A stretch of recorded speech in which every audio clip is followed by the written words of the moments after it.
ভাবলাম আজ গাড়ি চালাতে যাব না, কারণ বৃষ্টি হচ্ছে। কিছুক্ষণ অপেক্ষা করার পর বৃষ্টি থেমে গেল। কি আর করা, চলে গেলাম গাড়ি চালাতে, কারণ ঘরে বসেই বা কি আর করবো। ফার্স্টে চলে যাব স্ট্যান্ডের দিকে। স্ট্যান্ডের দিকে যাওয়ার পথে একটা রিজার্ভ টিপ এসে গেল, তাদেরকে ওই জায়গায় নামিয়ে দিলাম। তারপর আমি চলে যাব এখন স্ট্যান্ডে। আমাদের এলাকার মানুষ বলে যাবেন এটা কোন জায়গা।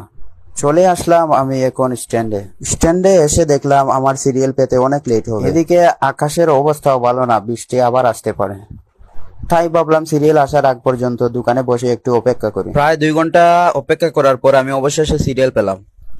আমি ওদেরকে নিয়ে যাব খাগাবালা বাজার। এখানে সিরিয়াল হচ্ছে জনতা বাজার টু খাগাবালা বাজার। আমার ফ্রেন্ড লিস্টে কে কে ওই জায়গাটা চিনেন বলে যাবেন। আমি প্যাসেঞ্জার নামিয়ে দিয়ে চলে আসলাম আবার। এখন আমি বাড়িতে চলে যাব, কারণ বৃষ্টি হচ্ছে। বৃষ্টির দিনে প্যাসেঞ্জার রোডে কম থাকে, আর বৃষ্টির দিনে আমারও ভালো লাগে না গাড়ি চালাতে।